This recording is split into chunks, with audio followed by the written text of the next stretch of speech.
what's up everyone, it's your girl Brain Shanae, and today I am finally doing my August and September wrap up. I'm combining the 2 months because I figure it's just, I'm just gonna have a long video because it's like I just do not have the time or energy to do 2 different videos. I'm going to combine the 2. And I do apologize ahead of time of my voice. I'm still recovering over getting sick over the past couple of days. I'm just now starting to feel better. My head is still hurting a little bit, but I'm trying to push through. So once again, I do apologize ahead of time because my voice will go probably in and out.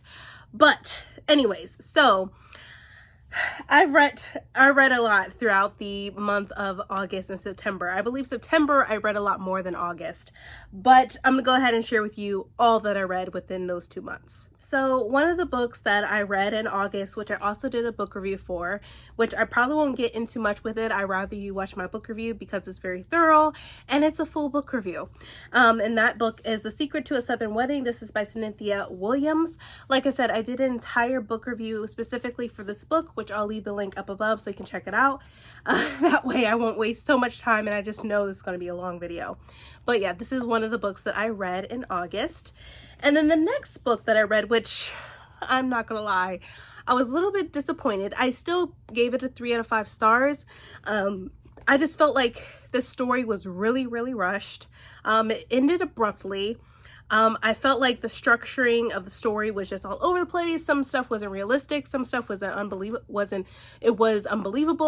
predictable, and some of it just did not make sense. The math was a math and it wasn't adding up.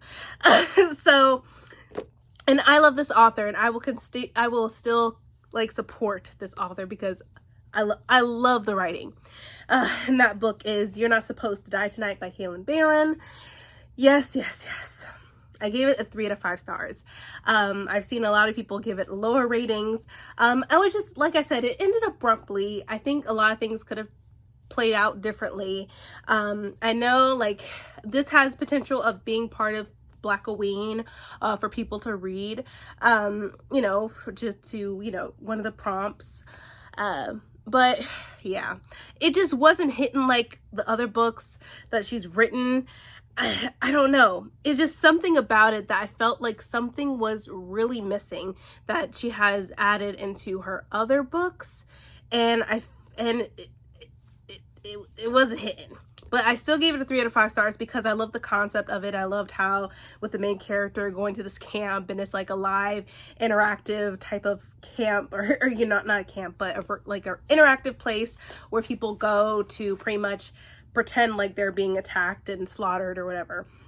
It's like a live action type of place where people go to have fun, and who ends up being who survives the night type of thing. So it turned out a lot of things went left, completely left, and it just sort of lost me throughout the story. But I don't know, I'm still going to be reading Kailyn Barron. I love her work. But yeah, this just was missing something for me. But I still gave it a 3 out of 5 stars because I love the concept of it. I love, you don't really read a lot of stories like this, a book like this. I just think it could have been more polished, and the book wasn't long at all. I felt like it should have been a little bit longer, just because it felt like a lot of things were missing, and I think a lot of stuff could have been added. But yeah, so I read this in August. The next book that Brie and I read together, this was our book for Zora Neale Hurston for August, and I absolutely loved this book so much. It's going to be one of my top reads of 2023, for sure. And that is Dust Tracks on a Road by Zora Neale Hurston. This is her memoir, and Zora felt like family when I read this book, and all the books that Brie and I have read throughout the year so far by Zora, it made sense. Everything added up about her life and how her style of writing, became a thing, how all her stories made sense of stuff, and like her going through this spiritual journey and having this spiritual wellness. And it was very insightful because I felt like Zora was family in this book. I felt like I knew her from a previous life, what she had went through, what her father went through, what her mother had gone through. And just how when she died, it's just I felt like I've had a connection. And just from things that happened in her life, it all she wrote it all in her books in her own way, and of course mentioning her hometown. So I love this book. I gave it a 5 out of 5 stars. If you haven't read Dust on the Tracks on a Road by Zora Neale Hurston, if anything, read this memoir, but I highly recommend that you read her other works prior to this, because it all makes sense of how her writing style is, how she writes certain things, and how she writes the stories, how they're written. I feel like you'll be able to appreciate her work even more if you read her works and then you read this, because it's very insightful.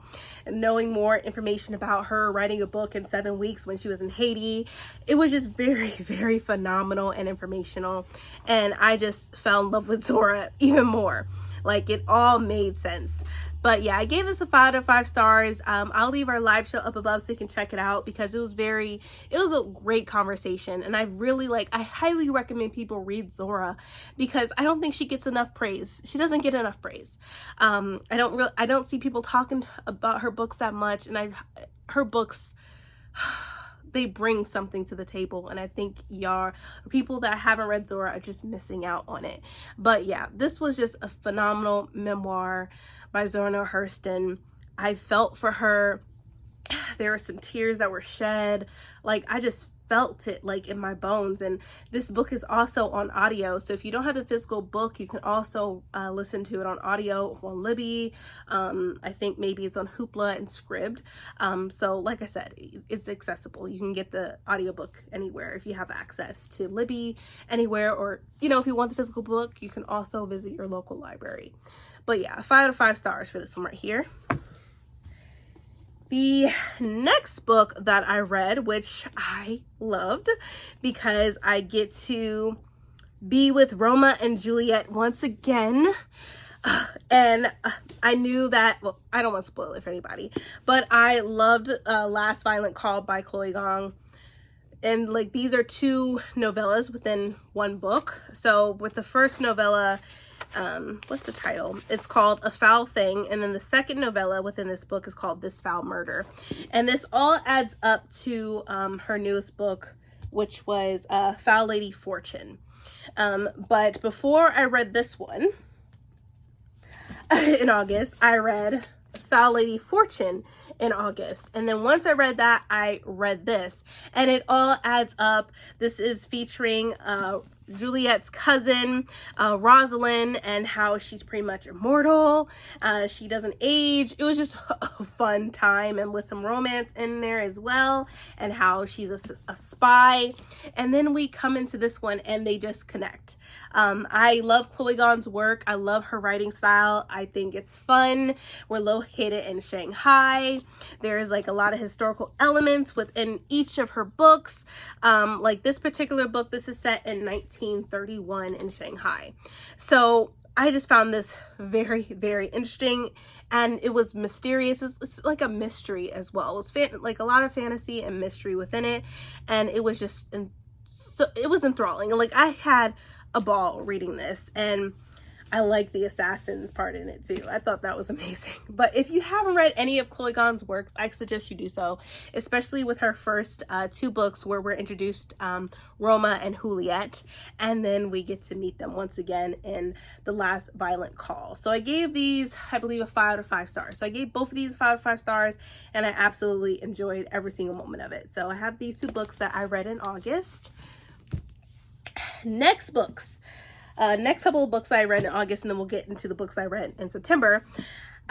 This one is not a lot of people's favorites this year, but I still gave it 4 out of 5 stars because I liked what it brought. It was different. It was a fresh story. It's something that I've never read, and that is The Fugal Wizard's Handbook for Surviving Medieval England. Whew, that's a mouthful. And this is by Brandon Sanderson. This is one of his secret projects that he has that he sent out this year, and I believe the other copy from Tor, I believe, are already out. So this is the secret project book, but the other copies of the book is already out into the world. So if you go to your bookstore, I'm sure there'll be some copies available. And I gave this a 4 to 5 stars because I loved it. I love the concept of owning your own dimension, and it gives you like information on, yeah, like facts of, like, one question was like, why do some things about my dimension contradict the historical record? And so it's interesting. It has all these different concepts of your dimension, what you're looking for. They're making sure there's no type of plague happening. It gives you facts, or what can I expect from my dimension?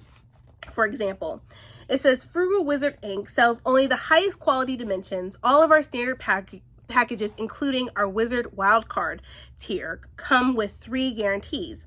Before we continue, we should explain how dimensions are investigated in the first place. The apparatus to choose specific dimensions is unfortunately imprecise. Imagine that the total spectrum of available dimensions is like the electromagnetic spectrum of visible light. Technically, there are infinite colors, as each minute change along the spectrum is distinctive. Our technology can determine abandoned dimensions that share similar attributes. Imagine this like the blue colors on the spectrum. But then it goes into the guarantees. So guarantee number 1, your dimension will have an island of Great Britain populated by a society of humans who work steel but have not yet discovered gunpowder. They will have a functional society and culture that roughly equates to the last classical, early medieval, or late medieval, pre-gunpowder Earth time period. Guarantee number 2, the people on Great Britain will speak a language that is intelligible to modern English speakers. We chose our dimensional band specifically for this reason. There's a lot of dry scientific historian mumbo jumbo theorizing on what probably occurred to allow this linguistic feat. Short version, we think a large migration of Norman refugees came to Great Britain sometime in the distant past, deeply influencing local linguistics. The end result is astounding. You have to hear it to believe it. Yes, you will be able to understand them. And then it has like little notes or whatever. So there's different guarantees. And then guarantee number 3, neither the people of the British Isles nor mainland Europe will currently be suffering a global pandemic. This guarantee is good for 5 years from the purchase of your package. Note, we strongly recommend that interdimensional wizards keep their personal medical nanites updated in the weeks leading to their departure. It will not only protect you from local diseases, it will make certain you don't bring anything harmful into your realm. So I thought this was very fun and interesting. Like I said, it hasn't been everyone's favorite book by Brandon Sanderson thus far, but I actually enjoyed it. So I gave it a 4 to 5 stars. So we have this one. Then the next book that I read, which is also by Brandon Sanderson, I gave this a 5 to 5 stars. It was beautiful. I love the romance. I loved Hoyd in this. Like, I had a fun time with this. I love this book so much. It has, besides Warbreaker, which is one of my favorites by Brandon Sanderson, I think this is like my second favorite book by Brandon Sanderson, and that is Yumi and the Nightmare Painter. This book is amazing. I like everywhere that I've looked and turned, people love this book. I love it. I love the concept of it. I love I love how we have these 2 main characters in here, Yumi and Nightmare. I love it. And then I just love the pictures on what it gives. It's giving. And if y'all haven't read Yumi and the Nightmare Painter, I think you should do so. I highly recommend it. And I do believe that there are copies out in the world in bookstores now, so you can go ahead and get your copy. You don't want to miss out. If you don't read this book, I highly recommend that you at least read this one. You don't want to miss out on it. It's featuring the Cosmere world here. You know, this is separate. You know, this was something that Brandon Sanderson wanted to do just for fun. But this, if you love Cosmere, you got to read this one. You got to read it. So yeah, I gave this a 5 to 5 stars. Then the final book that I read in August, which I feel like I didn't read a lot in August, but I felt like I did. But who knows? I think I did read a couple of novellas, but I don't remember right now what they were. I think they were on Libby, and they were like maybe 4 hours long, and I was like, let me go ahead and read it. I think it was Salt and Heavy. What was it? Hold on, I'm trying to think. Okay, it was actually called The Salt Grows Heavy by Cassandra Call. That was a very interesting book. I believe I gave it 3 out of 5 stars. It was very gruesome, especially like after I read it and I read the reviews. I'm like, yep, that definitely is it. So I did read that book, which is right here. It's a novella, and I read that. So we have that. I don't think I can explain how that book, like, I just look for the reviews for that one because, like I said, it was very gruesome, but I did appreciate the story. It was just a lot going on. I know some people wasn't people's favorite, but I think it was, I enjoyed the read. It wasn't that long. Like I said, it was like a novella, but I enjoyed it. But anyways, the next book that I read in August is Heir of Fire. This is from the Throne of Glass series by Sarah J. Maas. Really enjoyed this. I'm trying to finish the Throne of Glass series before the end of the year is out. Hopefully I can do that. If not, it's not gonna kill me. But yeah, I did enjoy this. I gave this a 4 to 5 stars. Let me know down in the comment section below if you already read Throne of Glass, if you're reading Throne of Glass, if you have read it, what did you think? And if you are just now reading it, what book are you on that you're currently reading in the Throne of Glass series? But yeah, I gave this a 4 to 5 stars. So we have that. So these are some of the all the books that I read in August. Like I said, it wasn't a lot. I wasn't trying to do a lot. I think I was working a lot. I was starting a new job, so that's why I didn't read as much, but I still think that was a decent amount. Now, in September, that's when I got crazy because I was trying to read as much as possible, and that was when 30 and 30 was happening, and that's when I was also traveling to my brother-in-law's wedding in Cali. So a lot was going on, and I was just trying to push myself into reading as much as possible because I also want to reach my goal into reading at least 215 books this year. I'm at 190, so I'm almost there, you guys, almost there. But anyways, some of these books I did book reviews for, which I'm not going to go in depth with them. I'll leave the link up above so you can check out my full book review. And one of those books is Forged by Blood by Egbor Colston. This book is beautiful and I love the story. That's all I'm going to say. I'll leave the link up above so you can check out my book review because this book is good and I'm excited for what the next book has to bring. Because I could, like, literally I can go on a rant about this book, but I'm not going to. That's what the book review is for. So I'm going to leave that up above. So I read this and I loved it. Next book that I did a book review for, which I enjoyed this one as well, and that is Sign of the Slayer by Sharina Harris. I will leave my link up for this one as well. And then the next book that I read and did a book review for is Goddess Crown by Shade Lapete. Y'all have to check out my book review. So, literally, after this video, go to my book reviews, you guys. I left the links up above so you can check them out because y'all don't want to miss out on these beautiful books. And I love the representation that they all bring and they all bring to the table. And each and every one of these books are beautiful in their own way. And I just love the creativity. I love the drama. I love all the stuff that it gives me. And when it comes to my emotional, when I get emotional reading these books, which is a good thing, well, I love it. So definitely check out my book review all my book reviews once you finish this video or watching this video. The next book that I read, which I wasn't sure I was going to love it or not. I was like, it's really hyped up on TikTok. Yep, or Book Talk. I said it, Book Talk. Book Talk pretty much hypes up a lot of books. Some don't end up that great. Some do. And it just depends on your reading style and what you like to read. But I gave this a 4 to 5 stars. I'm really looking forward to reading the next one. But that is Assistant to the Villain. This is by Hannah Nicole Mayer. This was pretty good. I like the fact that we're being introduced to Evie Sage. She pretty much stumbles upon the villain, and he offers her a job, and she could not refuse. She's like, yeah, this is the villain, but yet again, I need to take care of my family. So he's paying well, so why not? You know, I'll just ignore the severed heads that's hanging from the ceiling. It's all good. Like I said, it was a process for me reading this book because it's been super hyped up on Book Talk. I was very skeptical. There was moments in time where I'm like, I really don't want to read this. But then I'm like, it might actually be good. Let me give it a try. Let me form my own opinion around this book. And I actually enjoyed it a lot. And the ending, it got very interesting. And then I love the love interest, the romance within this book. It's just, it was giving everything that I wanted in a book. I like the fantasy, the romance. It has some mystery into it. There's a lot of betrayal, denial, Like, I love it. There's frogs in here that I like. It was just really interesting and cool. I love the world. I love the world building.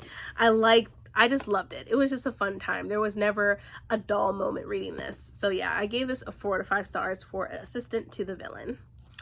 And then the next book that I read, which I did a book review for, is Flipping Boxcars by Cedric the Entertainer. I'll leave the link up above as well. And I had a fun time reading this. It's a crime caper. This is his second book, but this is his first novel, which I feel like this is a perfect book to read for Black Halloween as well. It recently came out and I had a fun time reading this. I'm not going to get more into it. You're just going to have to check out the book review for that I have for you all.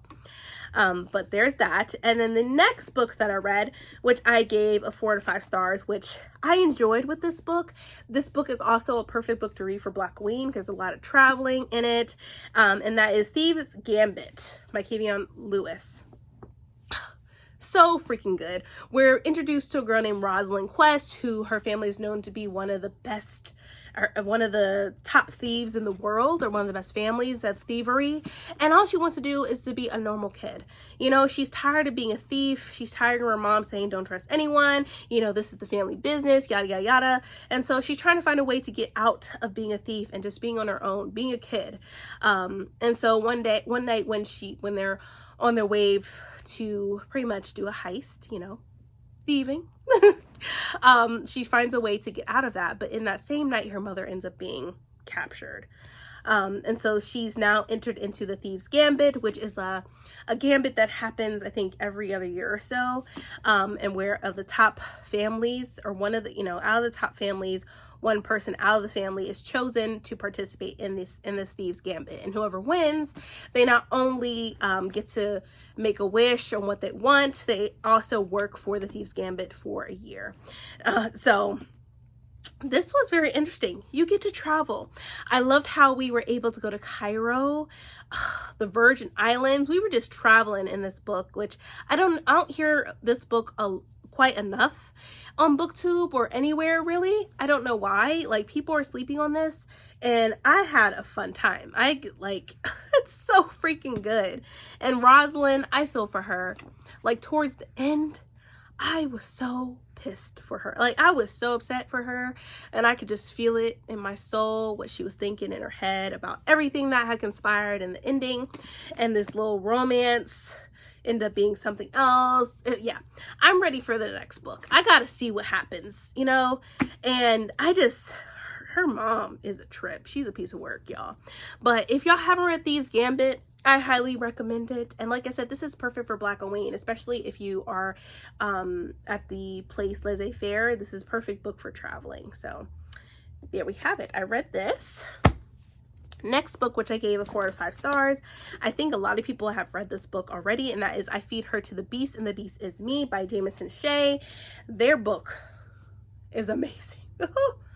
Oh my freaking God. We're pretty much located in France, where Laurel, or people call, sometimes they'll say Laurence, she is trying to be a prima ballerina, but she's always being judged because of her status. In other words, because she's Black. And a lot of people feel like she doesn't belong. And she's pretty much up against the wall because she really doesn't have any family support like her other peers do. It's just her.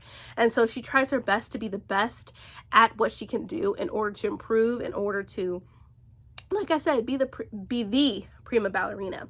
And in order to do so, there was a lot of sacrifices that she made and deals that she had taken, which, it was interesting.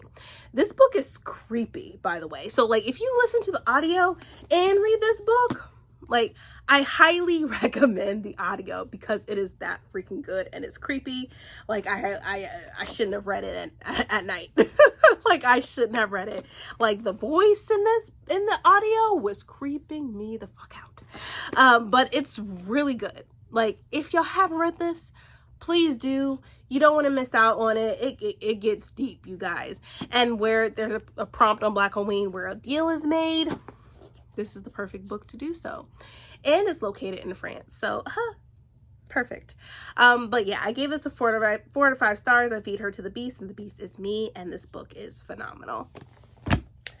Next book that I read, which I really, really loved, he never fails. He never fails writing. His writing is just superb.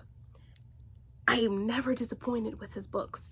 And of course, I gave this a 5 stars, and that is All the Sinners Bleed by S.A. Cosby. Now, I highly recommend not reading it at night because it is creepy and it gets deep into a lot of things are happening today in society. At one point it was triggering because it deals with children and stuff like that.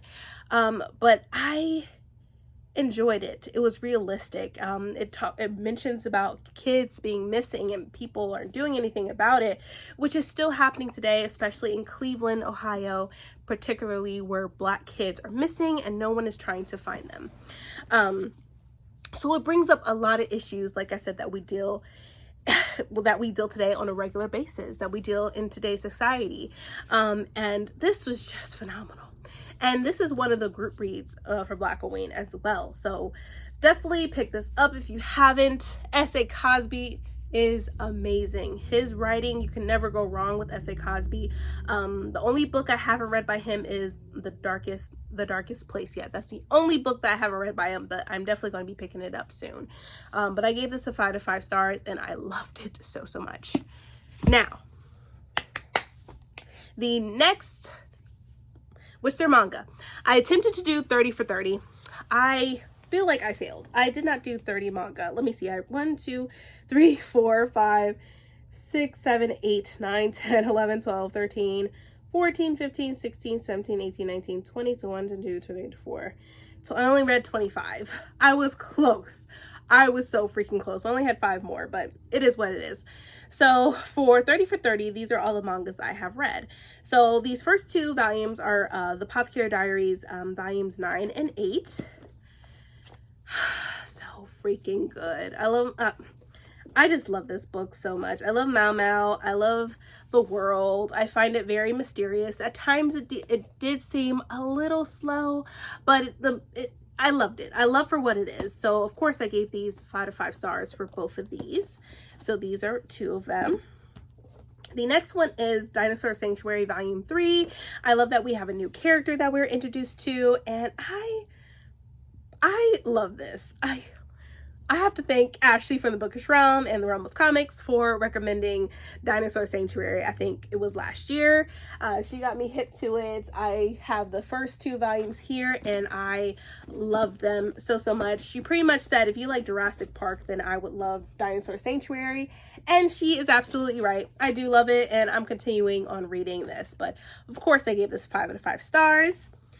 Then the next 2 volumes, they're both Villains Are Destined to Die. This is volumes 3 and 4, where we're dealing with, she's a villain, Penelope Eckhart, who's pretty much trying to get the affection of her brothers and her love interests, which is very, very interesting. This one had a lot of, I think I prefer a lot of, this had a lot of action in it. This was dragging a little bit. I believe I gave this a 3 out of 5 stars, and then I gave the 4th volume 5 out of 5 stars because it was more action-packed, a lot of hunting, there was some coziness and stuff, whatnot, and now she's being framed.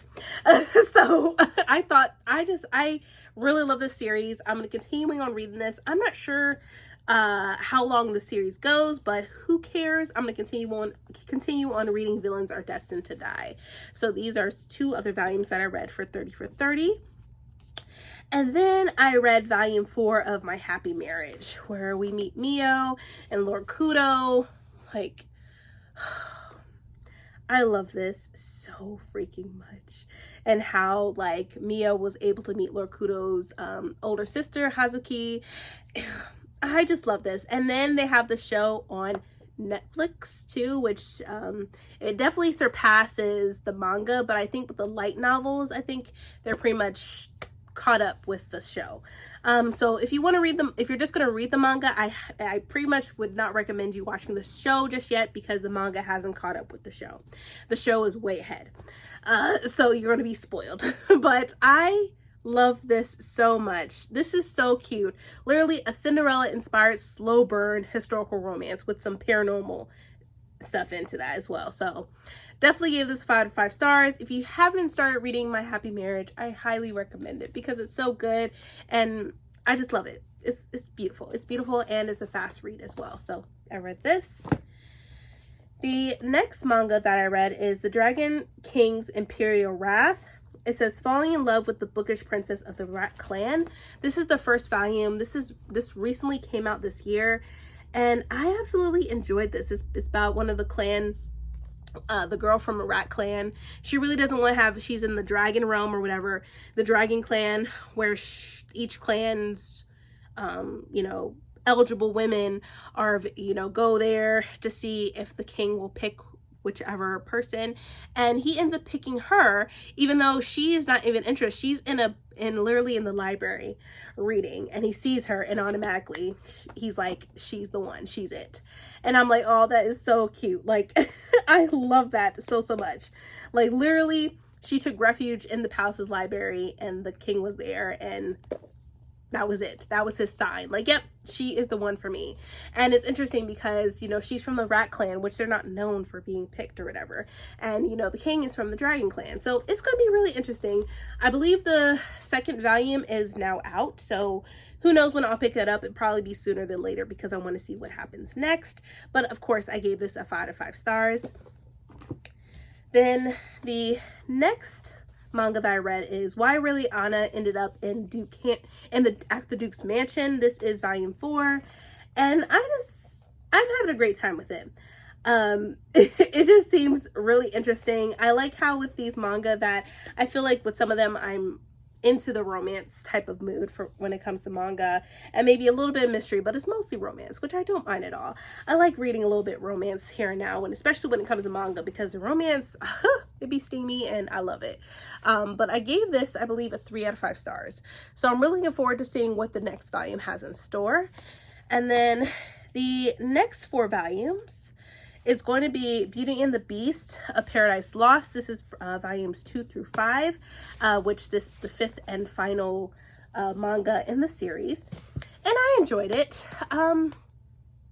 It seemed a little it dragged a little bit for me, but I did enjoy reading every single one of them. So we have, this is volume 2, volume 3, this is volume 4, and this is volume 5. So yeah, I enjoyed reading each and every one of them. Would I reread them? Probably not, but I enjoyed the journey that took me on. I liked the little romance that was within this. I'm a little sad like how they changed up like the color, like the cover, because I know with the first volume it was blue and then they immediately went to white, so they changed it up a little bit. But overall, I think it was a fun read, and I highly recommend it if you haven't read Beauty and the Beast of Paradise Lost. It was really good. Then the next 3 volumes, I read these super quick. I had a fun time with these. I'm definitely keeping these for sure and rereading them. And that is Lost Lad London. This is volumes 1 through 3, and I had a ball. I had a ball reading every single one of these. This is amazing. I loved it. I'm not gonna say much about it. I know Bree from the Lock Beautician, she had brought this to my attention, and I'm glad that she did, because this is just a fantastic read and I think everyone should read them. So I love the mystery aspect. There's murder involved as well. So it's just a great time. So I loved reading these. And then finally, last but not least, these are the last volumes that I read for 30 for 30 and what I read in September. And this is a total of, let me see, 1, 2, 3, 4, 5, 6, 7, 8, 9, 10, 11. So I read volumes 16 through 25 of Snow White with the red hair. The 25th volume was the newest volume that came out this year. So I'm not sure when the 26th volume is out. I know in Japan the 26th volume is out, so I'm going to assume probably we'll get for the English, with the translation to English, probably next year, but hopefully sooner, but I bet it'll be next year. But I read all these, and I love Snow White with the red hair so freaking much. Like, I love the show, and the show only had 2 seasons, so I definitely surpassed it with the manga. I hope that they have a 3rd season, because I just love Zen, and and Shiryuki. I love Mitsuhide and Kiki, Obi. Like, I love them all. Ryu, like Princess Anna or King Azana. So this was just a fun time, and I love the little romances that we have with the moments with Shiryuki and Zen, the prince. So yeah, I had a great time. I gave these, of course, like combining like the series as a whole, I gave it a 5 out of 5 stars because it's really good and I'm just obsessed with it. So I'm officially caught up with the volumes. Literally, like I said, I read volumes 16 through 25 and I had a fun time. But whew, that is it. Those are all the books I read in the months of August and September. I really hope you enjoyed this long video. If you did, please, please, please give me a thumbs up. Also, don't forget to hit that subscribe button and that bell to be notified when I upload more videos in the future. But thank you all for watching, and I hope you are staying healthy and staying safe. See ya!